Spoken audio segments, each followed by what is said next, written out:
Suzan has been a great advocate for science while serving in Congress, leading the charge in calling for investments in medical research funding and computer science education. She started her career as a biomedical researcher and then worked in the Technology Center, so she knows firsthand the benefits science brings to our communities and the world. Please welcome Congresswoman DelBene.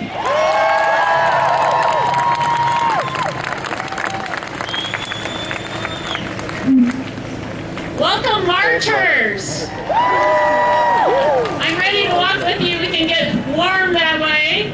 I am here today as someone who was educated as a scientist, who started my career doing biomedical research, and now as a policymaker who knows that we make better decisions when we look at data and we debate and are open to new ideas and solutions. Science should not be a partisan issue. That is part of the scientific process, and why it's important that we protect the scientific process and the integrity of the scientific process. And that's why I have co-sponsored the Scientific Integrity Act, because we need to protect science in our federal agencies and in policy making.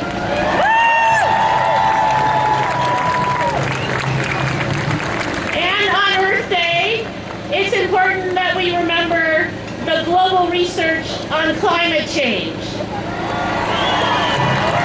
We cannot ignore the facts. Without a doubt, climate change is a serious threat to our way of life, our economy, and our children, not to mention the future of our planet, and we must take action to address it now. To do that, we need the great minds of today, but not only the great minds of today, but also the great minds of tomorrow. And if we're going to help develop those great minds of tomorrow, we've got to make sure that every child has access to an excellent education in science, technology, engineering, and math. We talk about STEM, and I want to put in a plug for STEAM, science, technology, engineering, arts, and math. Because part of the scientific process is thinking outside of the box and being creative. And we need to make sure that everyone has that opportunity to learn to think creatively and to become lifelong learners. And diversity is our strength. We should be celebrating diversity. People of different backgrounds, with differing points of view, from different cultures. They help us to expand our perspective, think of things in a different way, break down barriers, and solve problems. Just as we have a diverse community here today, as I look out across the park, we need to embrace that diversity and work together to move forward on research, to make sure we learn again how to debate, to respectfully debate, to learn to solve problems, and to move our country and our planet forward. Thank you so much for being here today, and I look forward to marching with all of you.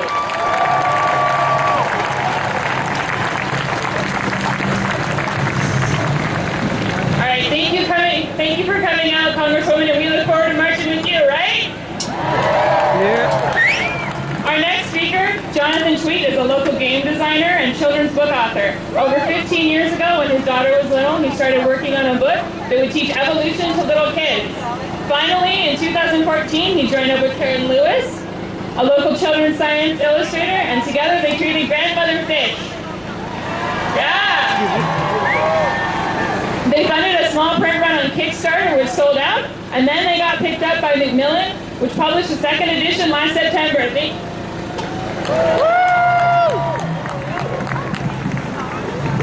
Hello, science lovers of Seattle.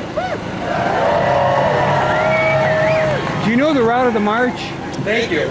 Yeah, I can get it for you. That'd be great. Can bring us all straight together. down Pine. I'm going to start with Grandmother Fish. She represents the first fish with jaws that lived over 400 million years ago. She's our great-great-great-great-great-grandmother. With 200 million grapes in her name. If you wanted to say her whole Basically, we're grandma, going down it would Pine take 3 to years. 4th, taking a right. There's a bit of a jog to 5th, and it's I straight already to know Science about a Center. fish that lived Makes sense. over 400 Thank you. million years ago. Evidence. That's how we know. And so a few years ago, Karen and I got together, and we created a book that brings the evidence of evolution to little kids, preschoolers, in terms that they can understand themselves. So what evidence can kids understand? Well, the first thing that the book asks these kids to do is wiggle. And the reason we can all wiggle is because we derived from wiggling fish. So the kids learn to wiggle and chomp like the earliest fish. They learn to crawl and breathe because our early reptile ancestors could crawl and breathe. They cuddle and squeak like mammals, hoot and grab like early apes, and finally walk and talk like grandmother human, the ancestor of all of us. Kids love to hear this story because it teaches them that they're all part of the animal family. Kids love animals, and kids love families. And this story teaches them we are all one big family with all the whales and the giraffes and the snakes. Sooner or later. Yes, I hope so. Yeah, me too. So one 2-year-old was so excited by this idea that after reading my book, she would go up to strangers in the grocery store and she would say, "I am a human!" She was so excited. I am a monkey. She is a human, that she's one of these many marvelous animals that have descended from the fish. And then now she knows where she fits in. And it can become this really, yeah, like we think it's far away. Things are changing right now.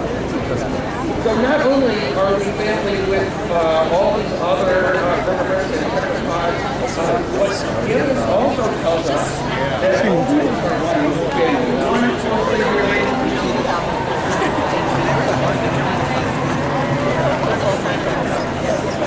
Over 150 years ago, Thank you. Thank you, thank you. Let's see when Molly's opens. I'll be back.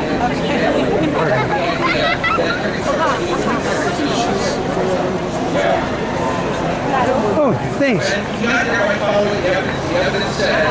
Actually, we can't see the stage anyway. No, you can't. It's really very different. No, I was just working my way to there because the march is going to go that way. I like standing in the middle and just letting it walk past me. So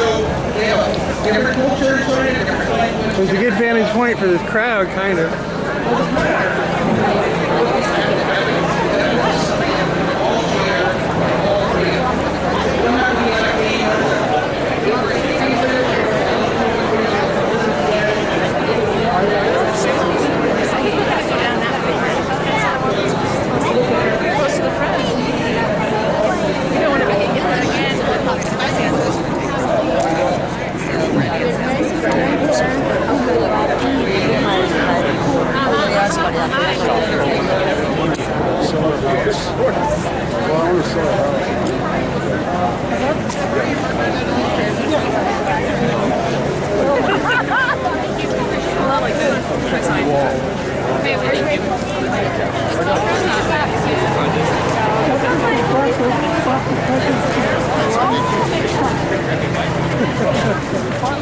Cool.